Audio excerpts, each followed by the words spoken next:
আলেম সমাজের উজ্জ্বল প্রদীপ, মুসলিম জাতির হৃদয়ের স্পন্দন হাফেজ মাওলানা মুফতি জালাল উদ্দিন হামিদি সাহেব, আমি হযরতকে ওনার মূল্যবান বয়ান পেশ করার জন্য সুবিনয় অনুরোধ করছি।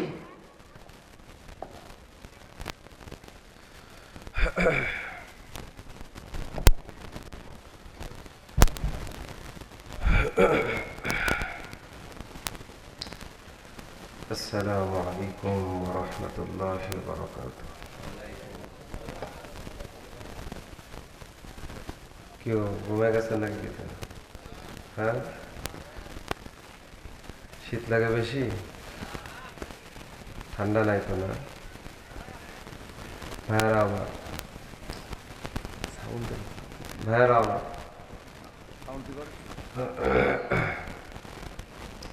আজকের এই মাহফিলটা দামি না বেদামি? দামি জায়গায় বসতে হলে একটু আদব বজায় বসতে হয়, কি বলেন ঠিক না? কেউ যদি রাগ টাক না করেন, আল্লাহর মহব্বতে নবীর মহব্বতে একটু আগায় আসা যাবে কষ্ট করে। ফাঁকা জায়গাগুলো যার যার সামনে ফাঁকা জায়গা আছে একটু কষ্ট করে পূরণ করা যাবে? আসেন বাবাজিরা, একটু কষ্ট দিই আপনাদেরকে। আসেন বাজান, একটু সামনের দিকে আসেন, একেবারে সামন দিকে চলে আসেন। মাশাআল্লাহ, এই তো পরিবেশটা সুন্দর হচ্ছে। আসেন, একটু কষ্ট দিই আপনাদেরকে, মনে কিছু নিয়েন না। আল্লাহ, পুরুষের দিকে মহিলা আছে দ্বিগুণ। মহিলা বন্ধ করে একটু সুন্দর করে দেখ।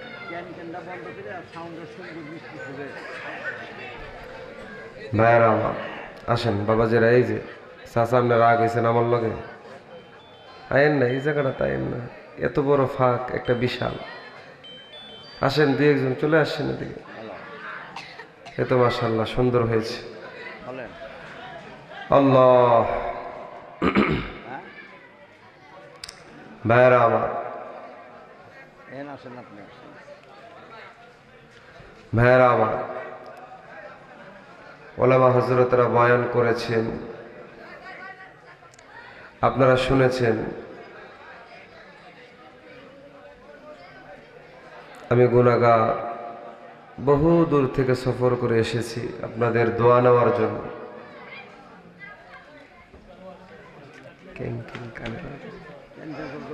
আপনাদের দোয়া নেওয়ার জন্য আসছি বাজান, বয়ান করার জন্য আসি নাই। আসলে আলোচনা কি করব, আমার যোগ্যতা নাই সেরকম আলোচনা করার। তারপরও আপনাদের নেক নজরে, ওস্তাদের নেক নজরে আল্লাহ তাআলা প্রতিদিন ঘোরাচ্ছেন সারা বাংলাদেশে, আলহামদুলিল্লাহ। অল্প কিছু আলোচনা হবে যদি আল্লাহ তৌফিক দান করেন। আমরা যা কিছু আলোচনা শুনবো, আর আমি নালায়েক যা কিছু আমার জবান দিয়ে আল্লাহ বের করাবেন, আল্লাহ যেন আমাদেরকে আমল করার তৌফিক দান করেন। এখানে যারা বসছেন,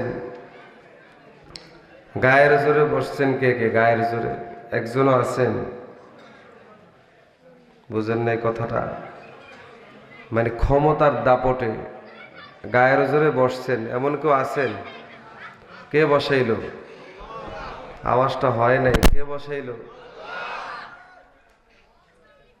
এই এলাকায় হাজারো মানুষ আছে, হাজারো যুবক বৃদ্ধ বাবাজিরা আছেন, যাদের মধ্য থেকে আল্লাহ আমাকে আপনাকে পছন্দ করছে। আলহামদুলিল্লাহ বলেন।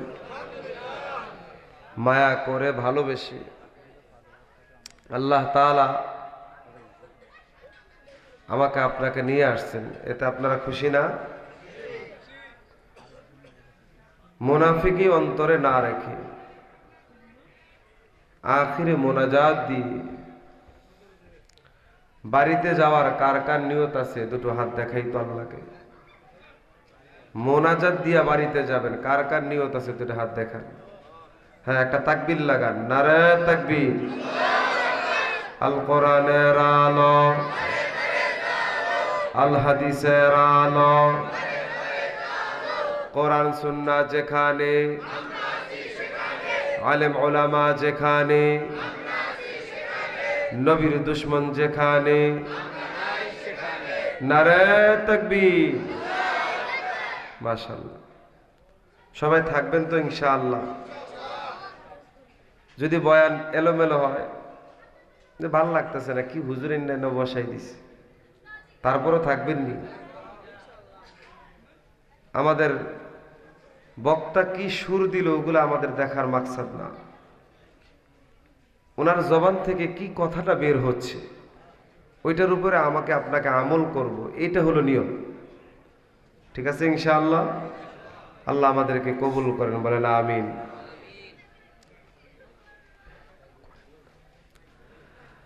আলহামদুলিল্লাহ, الحمد لله الذي جعل الشمس والقمر بحسبان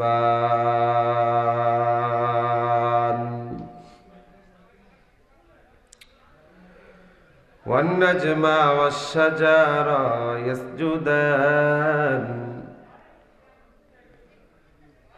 وفضل زمانا على زمان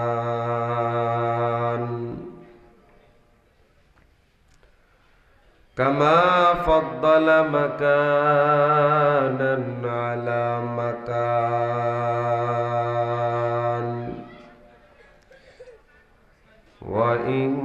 وإنسانا على إنسان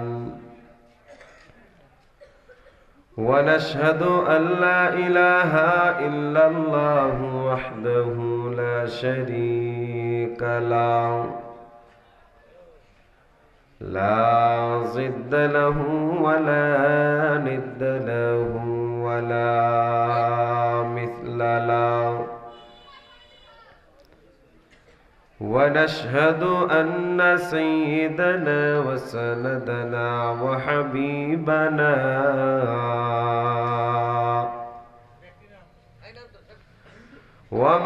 ومولانا محمدا عبده ورسوله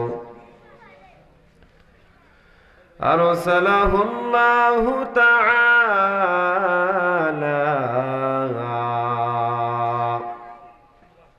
بالحق بشيرا ونذيرا وداعيا إلى الله بإذنه وسراجا منيرا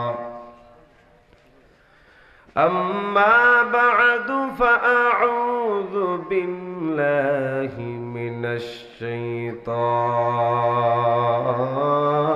الرجيم بسم الله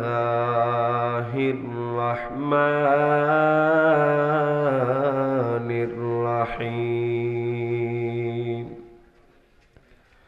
كل نفس ذائقة الموت وإنما توفون أجوركم يوم القيامة فمن زحزح عن النار وأدخل الجنة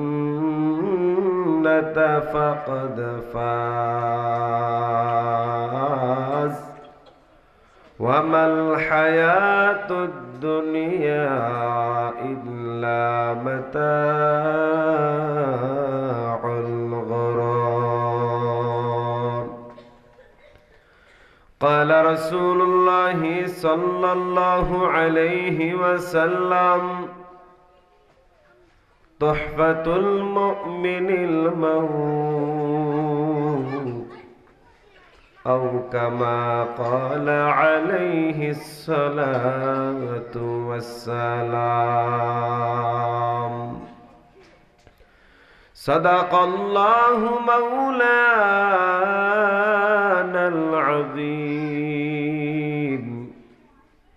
وصدق رسوله النبي الكريم ونحن على ذلك من الشاهدين والشاكرين والذاكرين والحمد لله رب العالمين اللهم صل على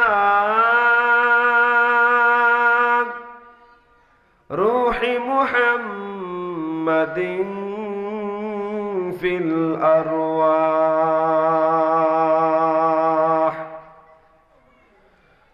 وعلى جسد محمد في الأجساد وعلى قلب محمد في القلب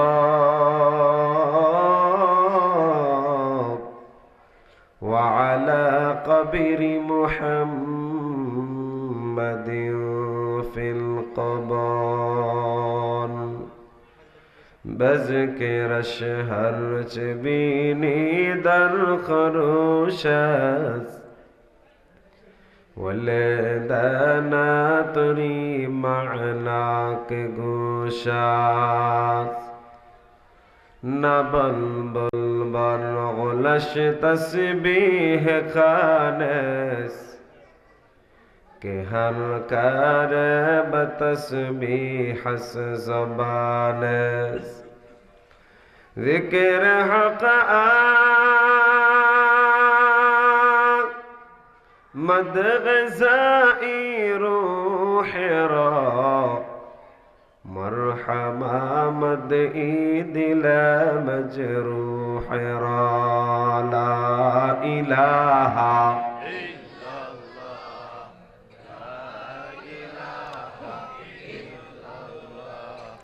لا إله إلا الله لا إله إلا الله لا إله إلا الله لا إله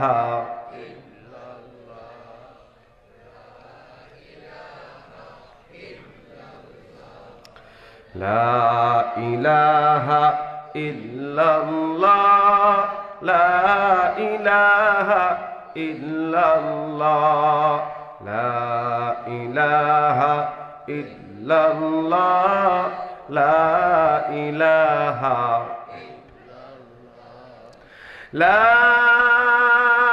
إله إلا الله محمد رسول الله صلى الله عليه وسلم سبحانك لا علم لنا إلا ما علمتنا إنك أنت العليم الحكيم رب اشرح لي صدري ويسر لي أمري واحلل عقدة من لساني يفقه قولي الحمد لمن قدر خيرا وخبالا الحمد لمن قدر خيرا وخبالا واشكر لمن صور حسنا وجمالا واشكر لمن صور حسنا وجمالا فرد صمد عن صفة الخلق بريا فرد صمد عن صفة الخلق بريات رب أزلي خلق الخلق كمالا رب أزلي خلق الخلق كمالا لا زد ولا ند ولا حد لمولى لا زد ولا ند ولا حد لمولى الآن كما كان ولم يلق زوالا الآن كما كان ولم يلق زوالا الحمد لله পূর্ব বাকুম পাকা জামে মসজিদের উদ্যোগে আয়োজিত আজকের এই বার্ষিক ওয়াজুদর মাহফিলের শ্রদ্ধাভাজন সভাপতি সাহেব, দূর দূরান্ত থেকে আগত আল্লাহ পাকের আশিকিন জাকিরিন মুহিব্বিন বান্দারা, পর্দায় অবস্থানরত আমার শ্রদ্ধেয় মা ও বোনেরা, সর্বপ্রথম সেই মহান মালিকের দরবারে এজন্য কালিমাত শুকর আদায় করি যে দয়াময় আল্লাহ আমাকে আপনাকে দয়া করে মায়া করে ভালোবেসে দুনিয়াবি সব ঝামেলা থেকে আল্লাহ তাআলা হেফাজত করে বেহেশতের বাগান উলামায়ে কেরামের মজলিস তথা গুনাহ মাফের মজলিসে 10 মায়ের 10 সন্তানকে আপন হয়ে একই জায়গায় জুরমিলে বসার তৌফিক দান করলেন। এজন্য সেই মহান মালিকের দরবারে ইমানি আওয়াজকে উঁচু করে বলিষ্ঠ কণ্ঠে কালিমাত শুকর আদায় করে বলি আলহামদুলিল্লাহ। কথার সাথে কথার জবাব দিবেন। আজকের এই মাহফিলটা দামি না বেদামি? এই মাহফিলটা এলাকার জন্য রহমত না গজব? এই মাহফিলটা যে কত দামি কত দামি, এটা আমার আপনার হায়াত থাকতে কোনোদিন বুঝে আসবে না। আমার আপনার চোখ তো বন্ধ, দেওয়ালের ওপাশে কি আছে এটাই তো আমি আর আপনি ভালো করে দেখি না। কি বলেন, ঠিক না? আমার আপনার পয়গম্বর বলেন, দুনিয়ার কোথাও যখন কোরআন ও হাদিসের আলোচনা করা হয়, জান্নাত জাহান্নামের আলোচনা করা হয়, ওই জায়গার চতুর্পাশে আল্লাহর রহমতের ফেরেশতারা বেষ্টন করে ফেলে। সুবহানাল্লাহ। এই ফেরেশতারা একজনের কাঁধের উপর আরেকজন, আরেকজনের কাঁধের উপর আরেকজন, উঠতে উঠতে উঠতে উঠতে আমার আপনার রবের দরবারে গিয়ে হাজির। সুবহানাল্লাহ। আল্লাহ বলো, ফেরেশতারা কোত্থেকে আসলা? আল্লাহ জানেনি। কথা বলে রে, জানেনি। তারপরও রব্বে কারীম বলো, ফেরেশতারা কোত্থেকে এসেছো? ফেরেশতারা জবাব দিয়া বলে, আল্লাহ পূর্ব বাকুম পাকা জামে মসজিদের উদ্যোগে যে মাহফিল হইতেছে ওই ময়দানের চতুর্পাশ থেকে তোমার কাছে হাজির হয়ে গেছি। সুবহানাল্লাহ। আল্লাহ তাআলা বলো, ফেরেশতারা ওই ময়দানে যারা বসলো এরা কি চায়? আমার আপনার অন্তরে কি আছে না আছে দুনিয়ার কেউ না জানলে জানে কি? আল্লাহ। তারপরও রব্বে কারীম বলো, ফেরেশতারা কি চায়? ফেরেশতারা জবাব দিয়া বলে, আল্লাহ এরা আপনার জাহান্নাম থেকে মুক্তি চায়, আপনার বানানো জান্নাত চায়। সুবহানাল্লাহ। আল্লাহ বলো, ফেরেশতারা সাক্ষী থাকো, যেই বান্দা বান্দী আমি আল্লাহকে পাওয়ার জন্য দুনিয়ার সব কর্ম একদিকে রেখে একমাত্র আমি রবের সন্তুষ্টি হাসিলের জন্য ওই মাহফিলের ময়দানে বসে গেল, ওই ময়দানে বসনওয়ালাদের সকলের গুনাহ আমি আল্লাহ মাফ করে দিলাম। সুবহানাল্লাহ। ময়দানের দাম আছে না নাই? আর তো জোরে আওয়াজ করে বলেন, আছে না নাই? আমার ভাইরা, বুদ্ধিমান তো তারাই হয় যারা মরার আগে কবরের সামানা তৈরি করে। কি বলেন, ঠিক না? এখানে অনেক বাবাজিরা আছেন যাদের বয়স 50 হয়ে গেছে, অনেক বাবাজিরা আছেন যাদের বয়স 60 হয়ে গেছে, অনেক যুবক ভাইয়েরা আছো যাদের বয়স 30 হয়েছে, 40 হয়ে গিয়েছে। দেখা গেল এতটুকু হায়াতের মধ্যে আমি আর আপনি জীবনে কতদিন তাহাজ্জুদ পড়েছি, নীরবে নির্জনে বসে বসে রবের কাছে কান্না করেছি। শবে বরাতের রাত্রিতে, মেরাজের রজনীতে, মাহে রমাদানের প্রতিটি রাত্রি রোজা রেখে রেখে আমরা আল্লাহর কাছে কেঁদেছি। কত জুমায় আল্লাহর কাছে কান্না করেছি, কত ইস্তেমার ময়দানে, কত ওয়াজের প্যান্ডেলে ওলামায়ে হক্কানির সাথে হাত উঠিয়ে কান্না করেছি। 5 ওয়াক্ত নামাজ পড়েছি। জিন্দেগীর কোন দিনের ইবাদত আল্লাহর কাছে কবুল হয়েছে জানা আছে? কথা কয় না রে, জানা আছে? তারপরও ও মুসলমান ভাই, আমার আপনার জিন্দেগীর কোন ইবাদত আল্লাহর কাছে কবুল হয়েছে আমার আপনারা জানা নাই।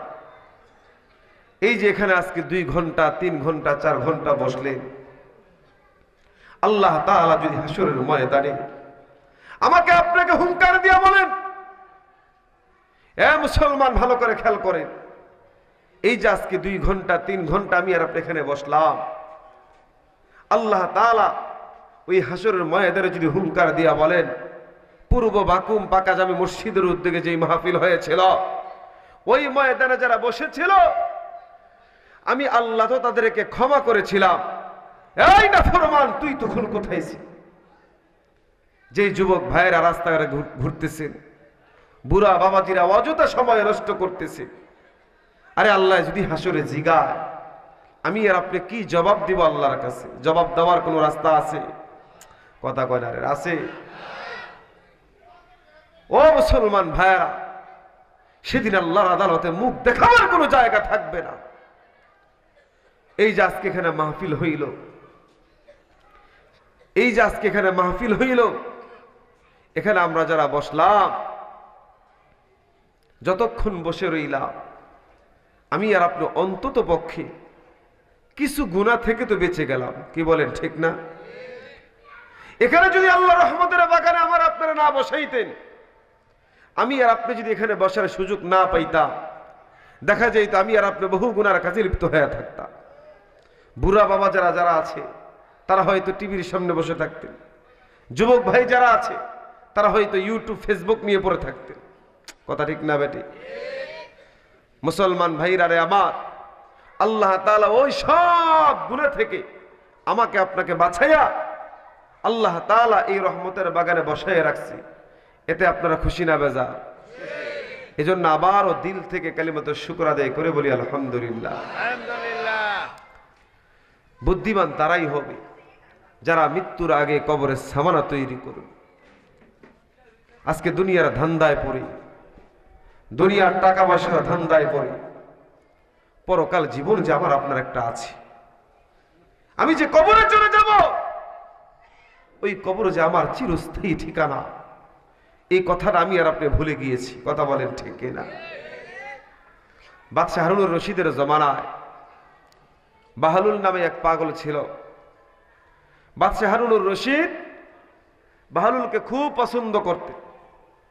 একদিন রাজ দরবারের মধ্যে আসছে, বাদশাহ ডাক দিয়া কয়, বাহলুল নাও তোমার হাতে একটা লাঠি দিলাম, এই পৃথিবীতে তোমার চাইতে নাদার, তোমার চাইতে বেয়াকুফ তুমি যদি কাউকে খুঁজে পাও, তার হাতে তুমি এই লাঠিটা দিয়ে দিও।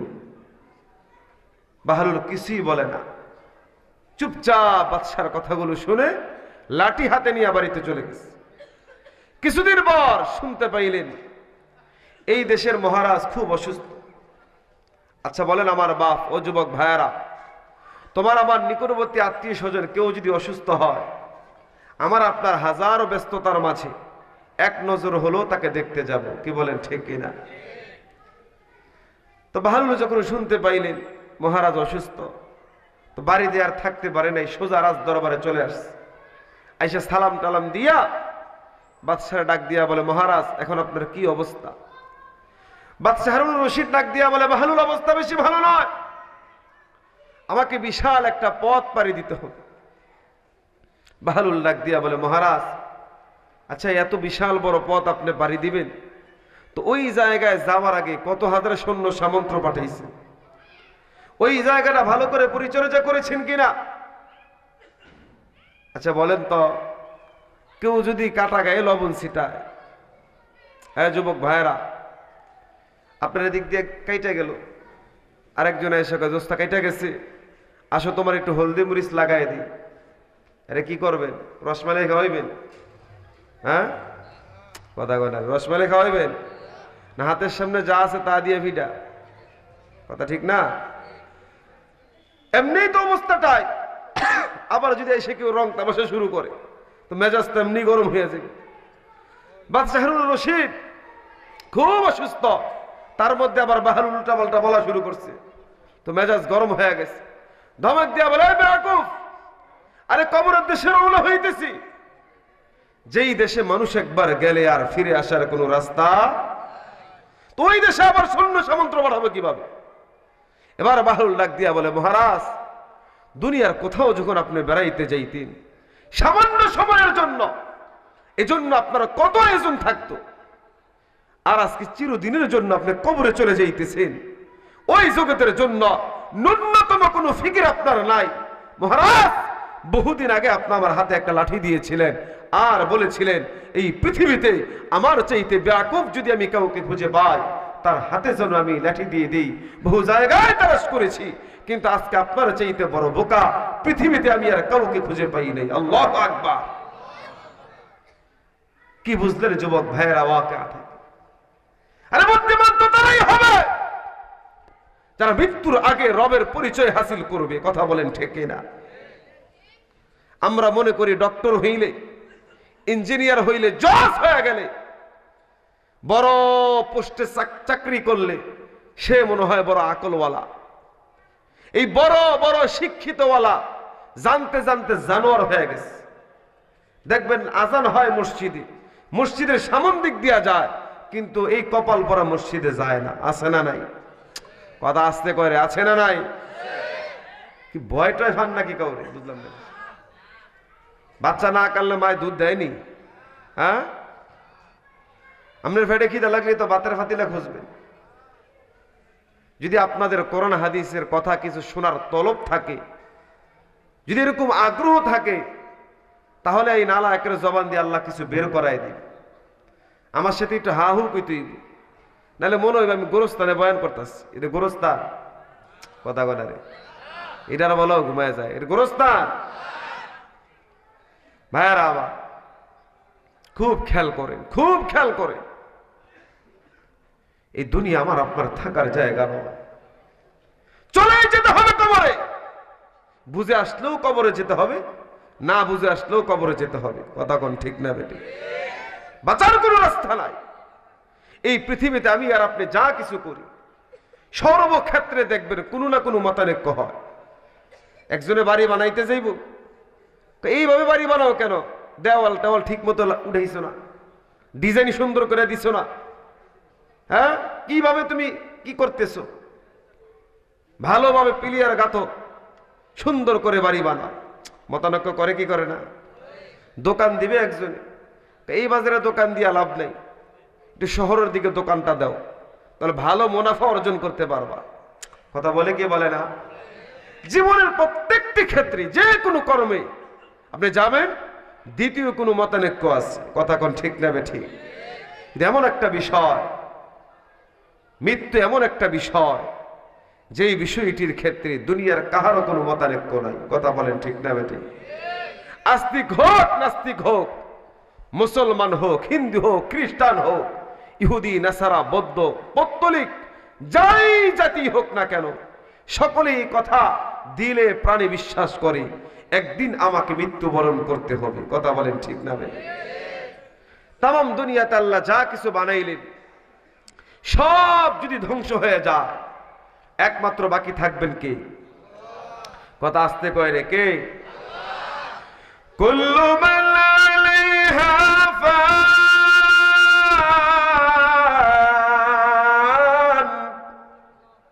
ওয়া ইয়াবকা ওয়াজহু রাব্বিকা যুল জালালি ওয়াল ইকরাম।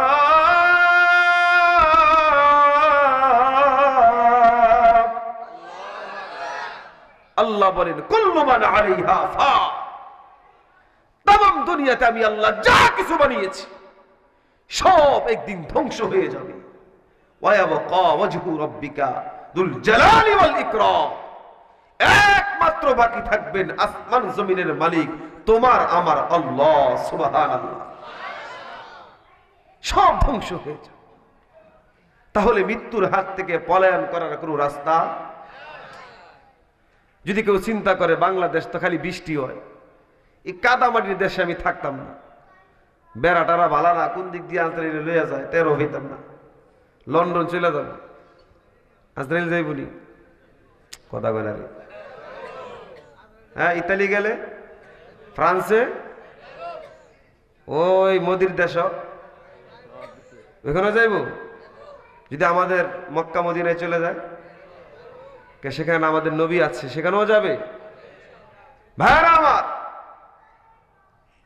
যদি কোনো ব্যক্তি লোহার একটা সিন্দুক বানিয়ে ফেলে, যেই সিন্দুকের ভিতরে একটা মশা মাছি দূরের কথা, পিঁপড়াও ঢোকার কোনো ক্ষমতা রাখে না, সেখানে আজরাইল ঢুকবনি কথা গোনা রে। আইনামা তাকুনু ইউদরিকুমুল মাউত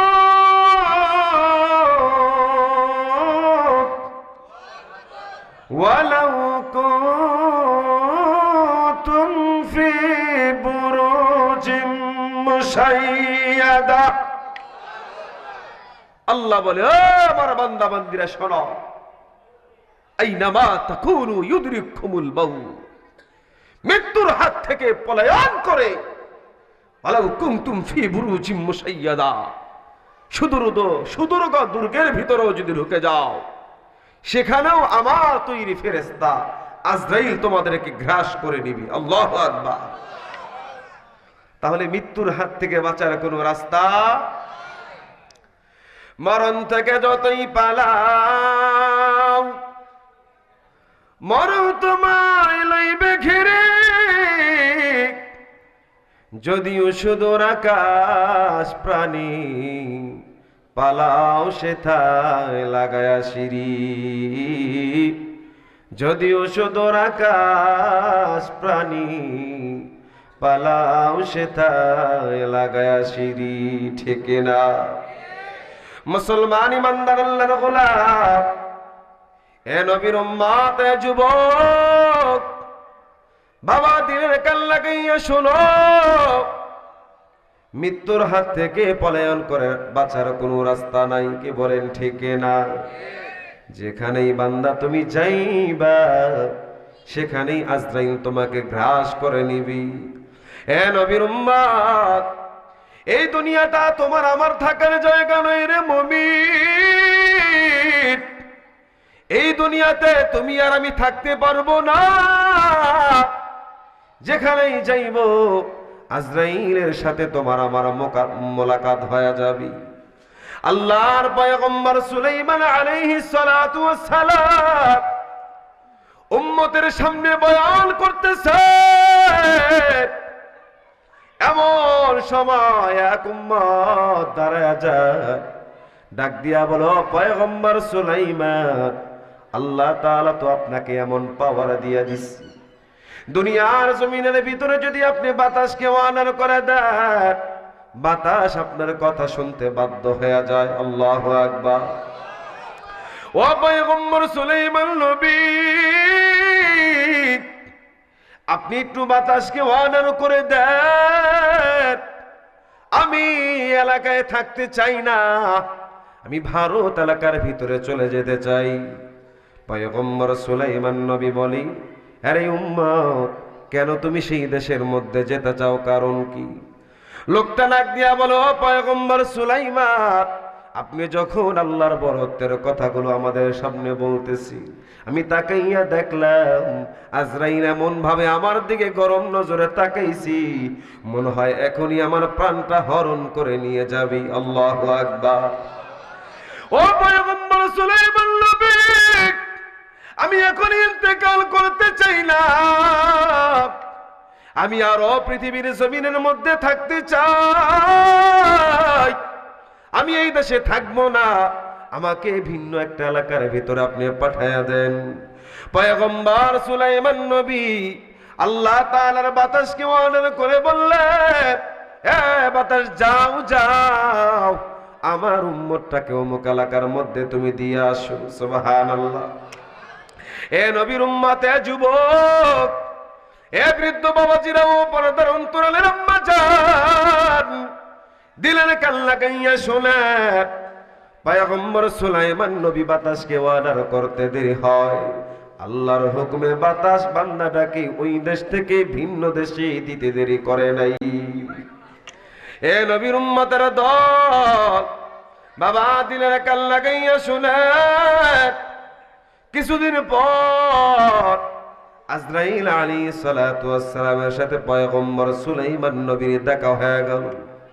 পয়গম্বর সুলাইমান নবী ডাক দিয়া বলে, ভাই আজরাইল, ও ভাই আজরাইল, তুমি আমার উম্মতটাকে কেন এত ভয় দেখাইলা?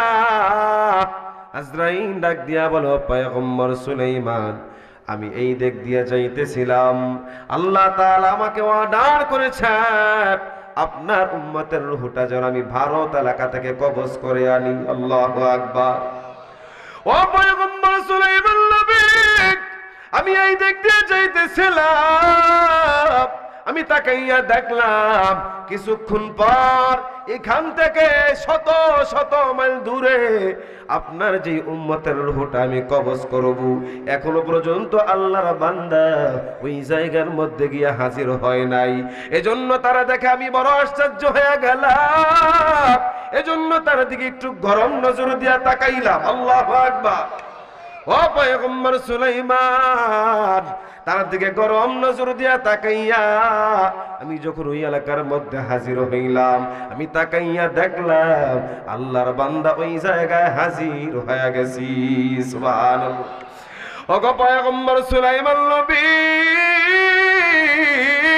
আমি আর দেরি করি নাই, আমি আর দেরি করি নাই, আপনার উম্মতের রূহটা আল্লাহর